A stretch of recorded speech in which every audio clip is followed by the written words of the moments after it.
तो ये यूपीएस के अकॉर्डिंग है। तो इसमें सबसे पहले जो इन्होंने डाला है वो बेसिक डाला है, केवीएल केसीएल मेश एनालिसिस। उसके बाद थ्योरम में भी Thevenin theorem, superposition, maximum power transfer theorem, star delta, और उस पर बेस्ड न्यूमेरिकल स्पेसिफिकली मेंशन करा हुआ है कि न्यूमेरिकल है। उसके बाद इन्होंने यहाँ पे ये डाला है एसी सर्किट। एसी सर्किट में इन्होंने सीरीज आरएलसी भी डाल दिया, पैरेलल आरएलसी भी डाल दिया, और रेजोनेंस के लिए भी डाल दिया। प्लस इन्होंने आरएमएस, हाँ यहाँ पे नहीं मिलेगी तुम्हें फॉर्मूला बुक, तुम्हें सारे फॉर्मूलेस याद ही करने पड़ेंगे। प्लस इन्होंने यहाँ पे ये वेव फॉर्म वाली चीज पूरा एसी सर्किट डाल दिया, कुछ भी हटाया नहीं है एसी सर्किट में। फिर आ जाओ तुम, यहाँ से इनकी इलेक्ट्रॉनिक्स स्टार्ट हो गई। अब इलेक्ट्रॉनिक्स में इन्होंने जो बेसिक थिंग होती है सारी चीज डाल दी। डायोड है, डायोड की एप्लीकेशन है, मतलब डायोड हम रेक्टिफायर पे यूज करते हैं, डायोड हम as a zener diode use करते हैं, वोल्टेज रेगुलेटर, जीनर डायोड को हम as a voltage regulator use करते हैं। उसके बाद डायोड के बाद ट्रांजिस्टर है, ये भी अपने आप में एक बहुत बड़ा टॉपिक होता है, पूरा ट्रांजिस्टर है डिटेल में। उसके बाद उसकी बाइसिंग भी है, 3 टाइप्स की बाइसिंग होती है बट इन्होंने एक ही टाइप की बाइसिंग डाली है, फिक्स्ड बाइस। फिर ट्रांजिस्टर के बाद पूरा इन्होंने पूरा डिटेल में ओपैम्प, ओपैम्प के सारे पार्ट्स हैं, ठीक है। अब उसके बाद लास्ट में इन्होंने क्या डाल दिया, डिजिटल इलेक्ट्रॉनिक्स, और डिजिटल इलेक्ट्रॉनिक्स भी इनका पूरा डिटेल में ही है। तो इन्होंने क्या करा है, इलेक्ट्रिकल और इलेक्ट्रॉनिक्स दोनों इकट्ठे कर दिए। अब इलेक्ट्रॉनिक्स में तुम्हारे दो इलेक्ट्रॉनिक्स होते हैं, एक एनालॉग इलेक्ट्रॉनिक्स होता है और एक डिजिटल इलेक्ट्रॉनिक्स होता है। दोनों इन्होंने डिटेल में डाल दिए। एनालॉग में हमारे पास क्या आता है, डायोड आता है, ट्रांजिस्टर आता है, और ओपैम्प आता है। तो तीनों पे बेस्ड एक एक क्वेश्चन पक्का आएगा। डिजिटल पूरा डाल दिया। इलेक्ट्रिकल में दो पार्ट डिवाइडेड हैं, या तो डीसी सर्किट होता है और एसी सर्किट। डीसी सर्किट भी कंप्लीट है और एसी सर्किट भी कंप्लीट है। अच्छा उसके बाद, हाँ खत्म नहीं करा इन्होंने, उसके बाद इलेक्ट्रिकल में एक और चीज होती है, मशीन और ट्रांसफॉर्मर। तो मशीन और ट्रांसफॉर्मर इन्होंने दोनों ही डाल दी। बट ये शुक्र है कि मशीन में इन्होंने, मतलब देखो दोनों ही डाल दी, वैसे तो एसी भी डाल दी और डीसी भी डाल दी, बट मेनली इन्होंने जो फोकस करा है वो डीसी पे फोकस करा है, ठीक है। तो ये तुम्हारा पीवाई क्यू और भी मैंने तुम्हें बहुत सारे भेजे थे वेबसाइट, नहीं अब खुल जाएंगे वो। अब इसमें देखो मैं तुम्हें दिखाती हूँ, सेक्शन ए जो कि तुम्हारे 4 4 नंबर के क्वेश्चन है, इसमें थ्योरी भी है और न्यूमेरिकल भी है। न्यूमेरिकल भी अच्छा खासा डीप में है और थ्योरी भी अच्छी खासी डीप में है, मतलब दोनों ही चीज है। देखो थेवेनिन थ्योरम पे इन्होंने न्यूमेरिकल नहीं देके थ्योरी का क्वेश्चन दे दिया, जनरली न्यूमेरिकल बनता है। उसके बाद इन्होंने रेक्टिफायर पे डायग्राम दे दिया। ये सेमीकंडक्टर है नहीं सिलेबस में, मैंने तुम्हें अभी दिखाया ना, इन्होंने स्टार्टिंग ही कहाँ से करी है, डायोड से स्टार्टिंग करी है ना, स्टार्टिंग ही डायोड से है, बट इन्होंने क्वेश्चन दे दिया यहाँ पे सेमीकंडक्टर का। तो ये एक्सपेक्ट कर रहे हैं कि जितना हमने इतना ज्यादा सिलेबस दे दिया तो उसके पीछे का बेसिक पता होना चाहिए, क्योंकि सेमीकंडक्टर से ही वैसे तो डायोड बनता है, बट ऑल दो अगर तुम टेक्निकली देखोगे तो ये सिलेबस में मेंशन नहीं है, ठीक है। उसके, अच्छा कोड के अकॉर्डिंग देखो, ये कोड जो मैंने पेपर्स उठाए हैं ये सारे ECE G1004 के हैं। तो कोड तुम चेक कर सकते हो, ये इस कोड के अकॉर्डिंग है। उसके बाद ये मशीन का इन्होंने ऐसे कोई डीसी मोटर का नहीं दिया, एक जनरल स्टैंडर्ड क्वेश्चन दे दिया मशीन का कि कैसे इलेक्ट्रिकल एनर्जी और मैकेनिकल एनर्जी कन्वर्ट होती है। उसके बाद ये थ्योरी है। उसके बाद ये सीडीआर। अब देखो, using CDR current division rule इन्होंने दे दिया कि ये सीडीआर मतलब करंट डिवीजन रूल। दूसरी चीज स्पेसिफिकली देखो, इन्होंने कहीं भी सीडीआर के बारे में तो मेंशन ही नहीं करा हुआ है। देखो है ये चीज कॉमन, मैं ये नहीं कह रही कि अलग है करंट डिवीजन रूल, बट ये जो होता है कि मेंशन्ड होता है, इन्होंने मेंशन नहीं है बट फिर भी पेपर में दिया हुआ है, तो हमें सारी बेसिक चीजें उठानी पड़ेगी। यूनिवर्सल गेट्स हैं, फिर डीसी पे क्वेश्चन है, फिर ये तुम्हारा ट्रांसफॉर्मर पे न्यूमेरिकल है, ये के मैप है। अब उसके बाद देखो एडर, एडर डिजिटल का पार्ट होता है, एक सेकंड में चेक करती हूँ इन्होंने डिजिटल में दिया है या नहीं दिया एडर। हाँ एडर है, एडर भी है और सबट्रैक्टर भी है। तो ये है, इसमें से हमने अभी मैश एनालिसिस वाला टॉपिक और नोडल एनालिसिस वाला। नाउ इन दिस हमने क्या कवर कर लिया, हमने किरचॉफ वोल्टेज लॉ कवर कर लिया, राइट, और किरचॉफ करंट लॉ कवर कर लिया। ठीक है, जो भी क्वेश्चन करे थे वो इंडिपेंडेंट पे ही बेस्ड करे थे, डिपेंडेंट इन्होंने मेंशन कर रखा है तो मैं थोड़ा सा तुम्हें आइडिया दे दूंगी। बट फिलहाल हम क्या करेंगे, हम ये सॉल्व करेंगे। एक तो मैं सीडीआर और वीडीआर बता देती हूँ और सोर्स कन्वर्जन बता देती हूँ, दोनों ही बेसिक चीजें हैं तो मैं न्यूमेरिकल सॉल्व करने में आसानी रहेगी। ठीक है, एक होता है हमारे पास सीडीआर और एक होता है हमारे पास वीडीआर। सीडीआर क्या होता है हमारे पास, करंट डिवीजन रूल, और वीडीआर क्या होता है हमारे पास, वोल्टेज डिवीजन रूल। ठीक है, अब सीडीआर क्या कहता है कि जब भी रजिस्टर पैरेलल में होंगे तभी सीडीआर एप्लीकेबल होगा। अगर तुम्हारे रजिस्टर सीरीज में एप्लीकेबल हैं तो ये वीडीआर के लिए सीरीज में होने चाहिए और सीडीआर के लिए पैरेलल में होना चाहिए। ठीक है, मान लो हमारे पास एक सर्किट है जिसमें ये दो रजिस्टर पैरेलल में हैं। सपोज यहाँ पे हमारे पास करंट फ्लो हो रहा है I1, यहाँ पे करंट फ्लो हो रहा है I2।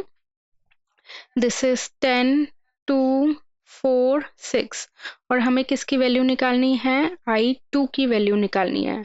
तो इसका एक पर्टिकुलर फॉर्मूला होता है, क्या फॉर्मूला होता है, टोटल करंट। टोटल करंट इस सर्किट में कितना है, I है, right, total current multiplied by जिस ब्रांच में हमें करंट निकालना है उसके अपोजिट वाला रेजिस्टेंस लेना है। लाइक सपोज अगर मुझे 6 ओम में निकालना है तो 6 ओम के अपोजिट रेजिस्टेंस क्या है, 4 ओम। तो 4 ohm divided by sum of resistor which are connected in parallel. तो 4 और 6 क्या है, पैरेलल में कनेक्ट है, तो ये कितना हो जाएगा, 4 प्लस 6। अब यहाँ पे देखो हमें नहीं पता टोटल करंट की वैल्यू, बट हमें टोटल करंट की वैल्यू हमें निकालनी पड़ेगी। तो आई का क्या फॉर्मूला होता है, V डिवाइडेड बाय R होता है। V मतलब वोल्टेज कितनी है, 10 वोल्ट, और रेजिस्टेंस तो 4 ओम और 6 ओम ये दोनों पैरेलल में कनेक्टेड हैं। तो ये कितना हो जाएगा हमारे पास, 4 पैरेलल 6 प्लस 2 ओम उसके साथ सीरीज में है। तो यहाँ से जो भी आई की वैल्यू आएगी वो तुम यहाँ पे सब्स्टिट्यूट कर सकते हो। अब ये देखो 4 पैरेलल 6 वो मत करना कि 1/4 और 1/6, 4 इंटू 6 डिवाइडेड बाई 4 प्लस 6, तो ये 2.4 आ गया। ठीक है, अब इसी तरह I1 बताओ मुझे, I1 कितना हो जाएगा। हम्म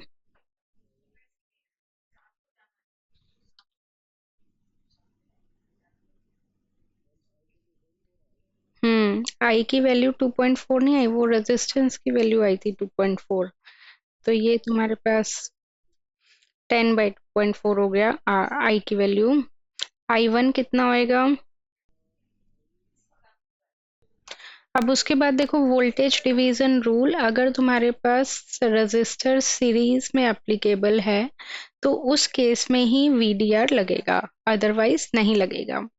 मान लो हमारे पास ये 10 वोल्ट है, ये 2 ओम है, ये 3 ओम है और ये 4 ओम है। हमें इसमें क्या निकालनी होगी, वोल्टेज। अगर मैं निकालना चाहती हूँ वोल्टेज अक्रॉस 3 ओम तो उसका फॉर्मूला देखो क्या होगा हमारे पास, टोटल वोल्टेज।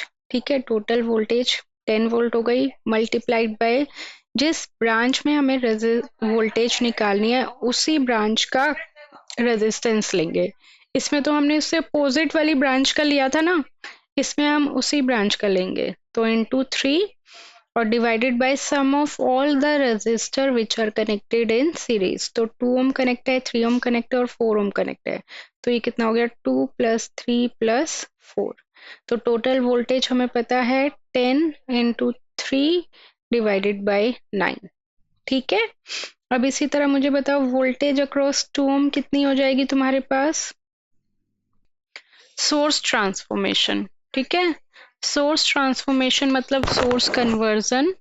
अब उसमें क्या होता है, हमारे पास करंट सोर्स को हम किस में कन्वर्ट कर सकते हैं, वोल्टेज सोर्स में कन्वर्ट कर सकते हैं, ठीक है, या फिर वाइस वर्सा।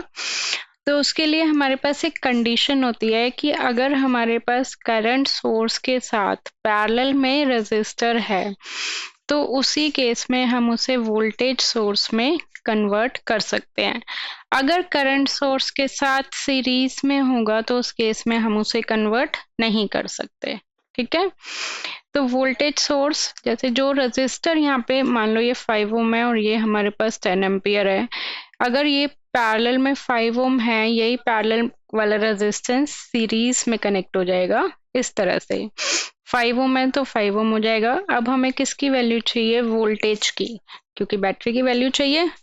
तो वोल्टेज का अकॉर्डिंग टू ओम्स लॉ क्या फॉर्मूला होता है, V is equal to I into R. I कितना है 10, रेजिस्टेंस कितना है 5, तो वोल्टेज कितना हो जाएगा हमारे पास 50 वोल्ट, ठीक है, क्लियर। अब यही चीज मैं वाइस वर्सा बता रही हूँ कि अगर हमारे पास वोल्टेज सोर्स है तो उसको हम किस में कन्वर्ट करते हैं, करंट सोर्स में।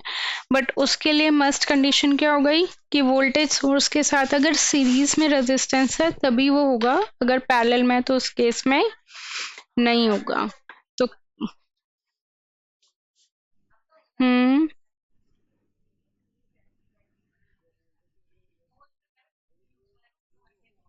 5 ये सीरीज में होगा। अब ये देखो यहाँ पे ये सीरीज में है, सेम रजिस्टर पैरेलल में हो जाएगा।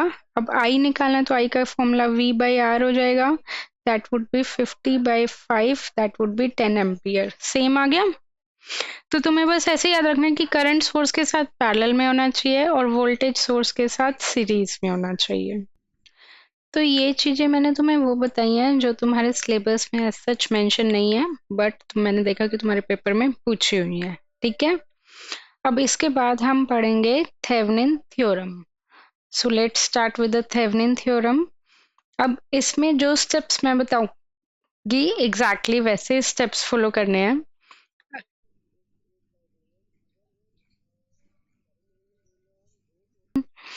देखो सीडीआर का अगर तुम्हारे पास ये डायग्राम है, करंट सोर्स और दो रजिस्टर, तो चलेगा।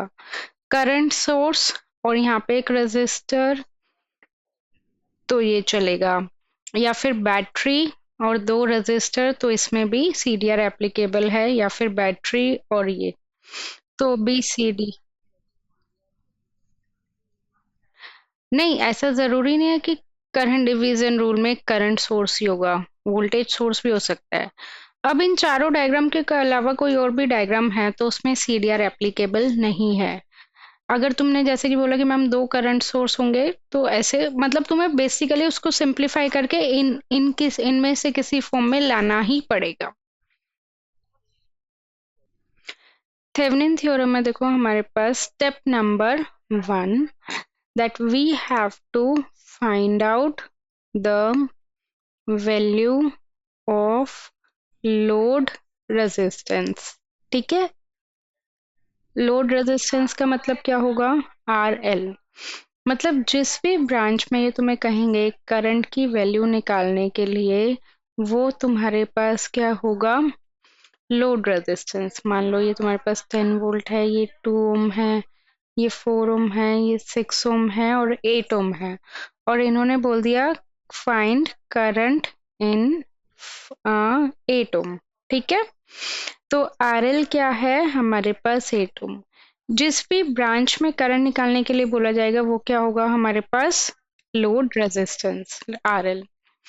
स्टेप नंबर 2, हमें क्या करना है, open circuit R L. R L को क्या करना है, ओपन सर्किट, ठीक है। मतलब जो भी हमारे पास आर एल है उसको तुम्हें कंप्लीटली रिमूव कर देना है।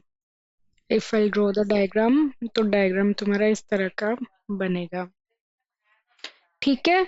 और यहाँ पे हमेशा क्या मार्क करना है, ए और बी टर्मिनल, ओके।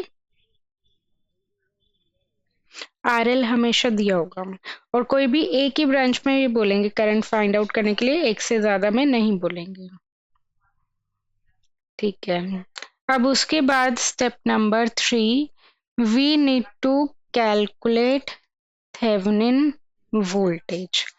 हमें थेवेनिन वोल्टेज निकालनी है, मतलब VTH, and that is equal to VAB।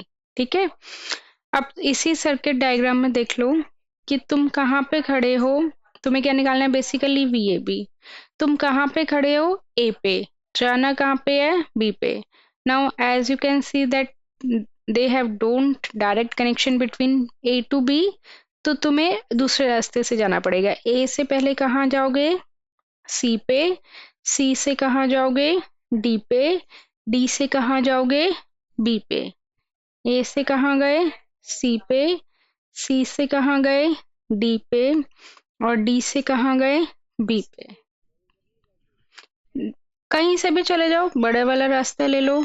तुम बस ये ध्यान रखना कि A पे खड़े और कहाँ जाना है, B पे। चाहे छोटे रास्ते से जाओ, चाहे तुम बड़े रास्ते से जाओ, मर्जी है तुम्हारी। अगर रास्ते में करंट सोर्स आ रहा है तो वहां से मत जाना, तो उस केस में तुम्हें बड़ा रास्ता लेना पड़ेगा।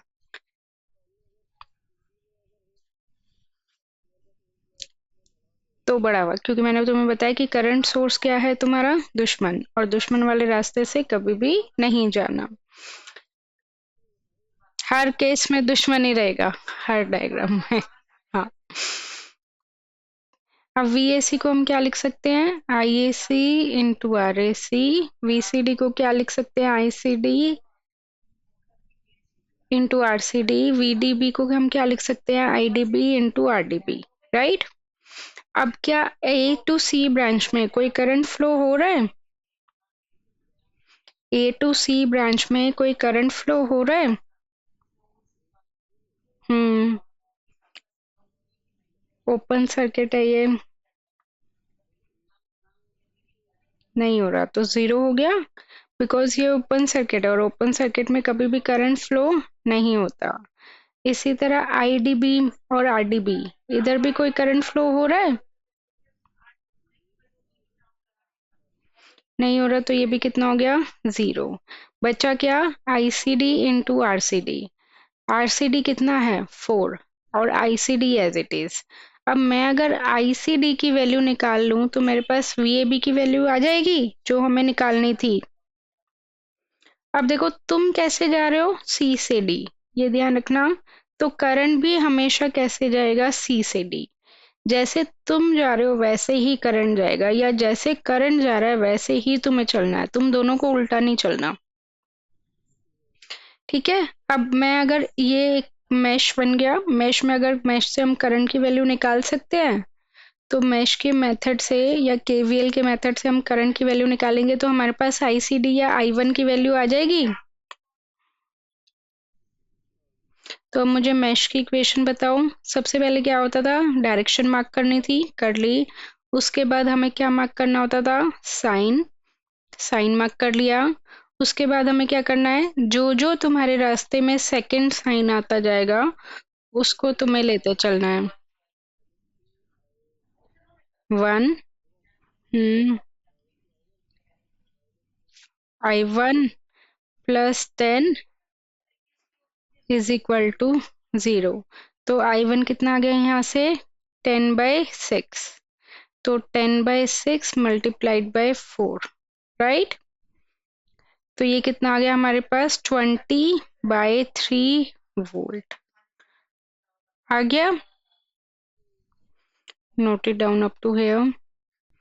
अब इसके बाद हमारे पास स्टेप नंबर 3 डन, कि VAB की वैल्यू आ गई। VAB is how much, 20/3 volt. Now after that step number 4, we need to calculate Thevenin resistance. ठीक है, थेवेनिन रेजिस्टेंस को हम किससे डिनोट करते हैं, RTH। उसके लिए हम क्या करते हैं, सारे सोर्सेस को हटा देते हैं, वोल्टेज सोर्स को शॉर्ट सर्किट, और करंट सोर्स को ओपन सर्किट। ठीक है, तो अगर डायग्राम हम देखेंगे तो इसमें एक ही वोल्टेज सोर्स है, राइट। तो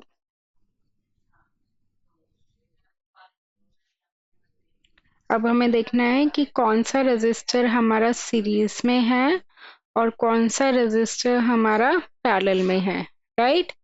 तुम कहाँ पे खड़े हो? ए पे। जाना कहाँ पे है? बी पे। ये सारे तुम्हारे फ्रेंड्स हैं। जिस फ्रेंड का घर एक ही रास्ते पे आ रहा है वो सीरीज में, और जिस फ्रेंड का घर अलग अलग रास्ते पे आ रहा है वो पैरेलल में। यहाँ से और स्टार्ट कहाँ से करनी है? जहाँ से जो सबसे फ्रेंड तुम्हारा दूर होगा। 2 ओम सबसे दूर है।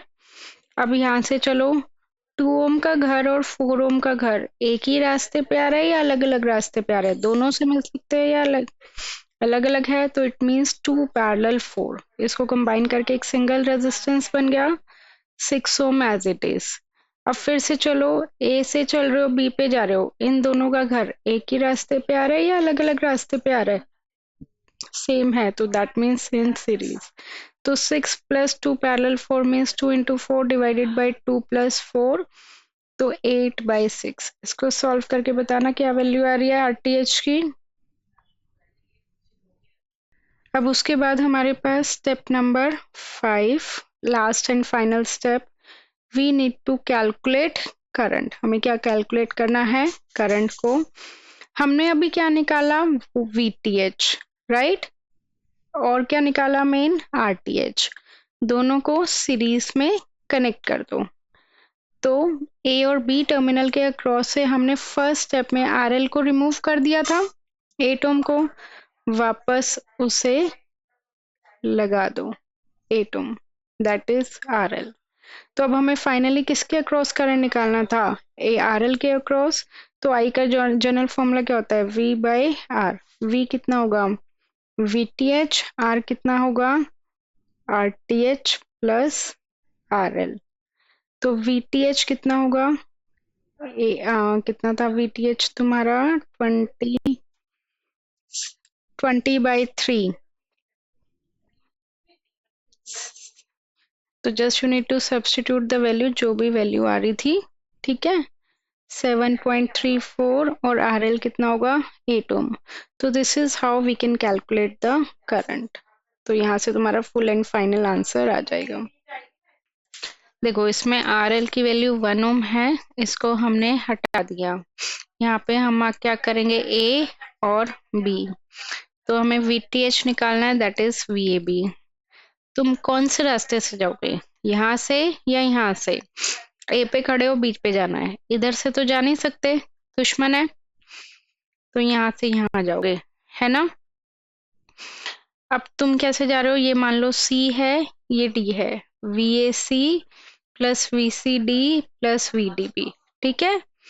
अब तुम ये देखो कि तुम्हारे पास यहाँ पे कितने मैश है पूरे सर्किट में? 2 मैश है ना। एक तो बड़े वाला हो गया, एक ऊपर वाला हो गया। तुम जैसे जा रहे हो, करंट भी कैसे जाएगा? वैसे ही जाएगा, इस डायरेक्शन में, ठीक है। अब साइन मार्क कर लो, पॉजिटिव नेगेटिव पॉजिटिव नेगेटिव। इसमें भी मैश की तरह, हाँ। देखो, तुम ए पे खड़े हो और बी पे जाना है। जो जो सेकंड साइन आता जाए उसको लेते चलो, बस, और कुछ नहीं करना। माइनस आ रहा है सेकंड साइन, रेजिस्टेंस कितना है? 2। करंट कितना हो जाएगा? I1 minus I2। इधर से I1 फ्लो रहा है और उधर से I2 फ्लो रहा है, राइट। फिर सी से डी जाओगे, सेकंड साइन क्या है? -4। VDB कितना है? 0। So that is VAB। अब तुम्हें किसकी वैल्यू निकालनी है? I1 की और I2 की। I1 करंट सोर्स के अक्रॉस है। I1 की डायरेक्शन और 3 एम्पियर की डायरेक्शन सेम है या अपोजिट है? I1 की डायरेक्शन और 3 एम्पियर की डायरेक्शन सेम है या अपोजिट है? सेम है, तो I1 is equal to 3 ampere. इसी तरह I2 की डायरेक्शन और 1 एम्पियर की डायरेक्शन सेम है या अपोजिट है? I1 तुम्हारा ऐसे जा रहा है और I2 देखो घूम के ऐसे नहीं जाएगा,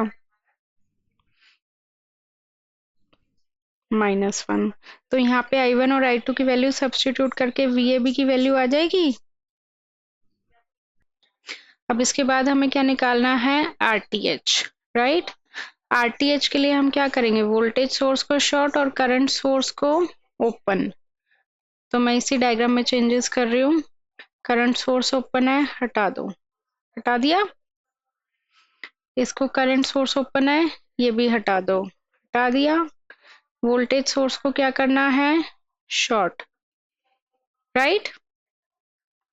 तो तुम्हारा कुछ डायग्राम इस तरह का बना। तुम कहाँ पे खड़े हो? जाना कहाँ पे है? बी पे। उधर जा सकते हो? उधर आगे रास्ते में क्या है? बीच में खाई। जाओगे उस रास्ते से? तो बस RTH की वैल्यू कितनी आ गई? 2 ओम। जैसे मैंने बोला ना, वैसे ही सोचोगे तो गलती नहीं करोगे, ठीक है। देखो इसमें ये RL है, इसको रिमूव कर दिया। ए पे खड़े हो, बी पे जाना है। करंट ऐसे जा रहा है I1 और ये ऐसे जा रहा है I2।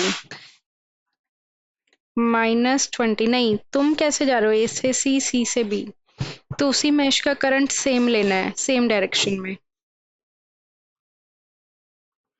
तो ये कितना हो जाएगा? -30 I1 -I2 -20। तो VAB की वैल्यू ये हो गई। जीरो मत करना, मैश नहीं लगा रहे तुम, मैश के केस में जीरो होता है। ये तुम VAB की वैल्यू निकाल रहे हो। अब तुम्हें मैश लगाना है I1 और I2 के लिए, ठीक है। समझ गए?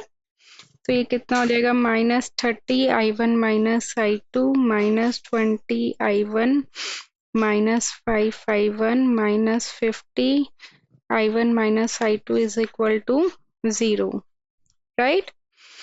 अब second mesh -30 I2 -I1 -50 I2 -I। देखो साइन कैसे चलते हैं। तुम सी पे खड़े हो, सी से कहाँ जाओगे? बी पे। Positive negative, positive negative, positive negative, positive negative. तुम अब I2 के अकॉर्डिंग ऐसे चल रहे हो ना, जैसे जैसे चल रहे हो वैसे चलते रहो। पहला साइन पॉजिटिव, दूसरा साइन नेगेटिव। I2 देखो यहाँ से चल रहा है, सी से ए चल रहा है तो पॉजिटिव से नेगेटिव जाएगा। फिर वो ए से डी जा रहा है तो पॉजिटिव से नेगेटिव जाएगा। बैटरी का हमेशा बड़े वाला साइन पॉजिटिव होगा और छोटे वाला साइन क्या होगा? नेगेटिव होगा।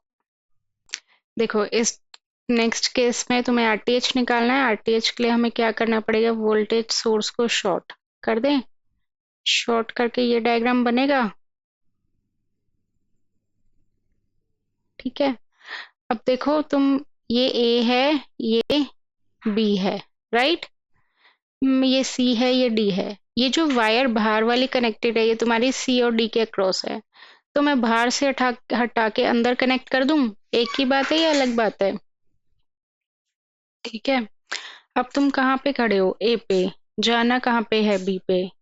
तो 30 और ये 50 दोनों एक ही रास्ते पे आ रहे हैं, अलग रास्ते पे आ रहे हैं? ए से चलो। नहीं, तुम चल ही ए से रहे हो ना।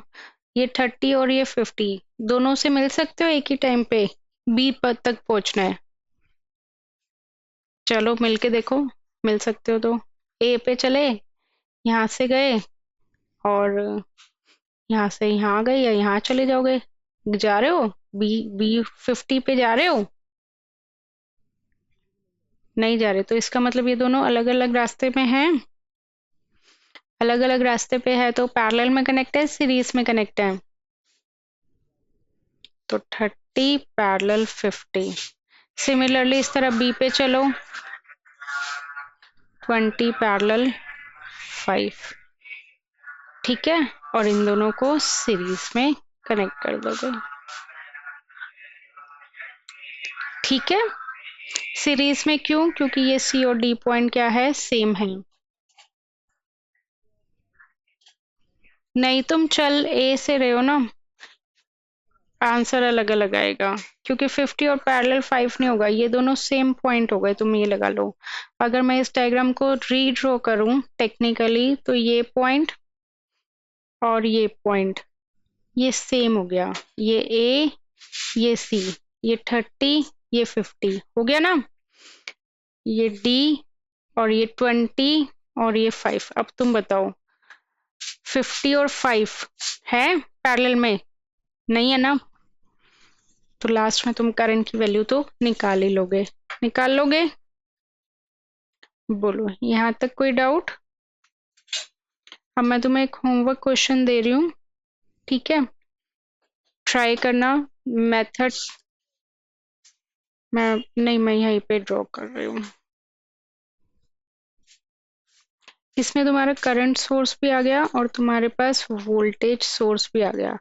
अब बस ये लास्ट है, अगर तुमने इसको कर लिया तो तुम कोई भी क्वेश्चन कर सकते हो, थेवेनिन का कोई भी स्टैंडर्ड क्वेश्चन, ठीक है?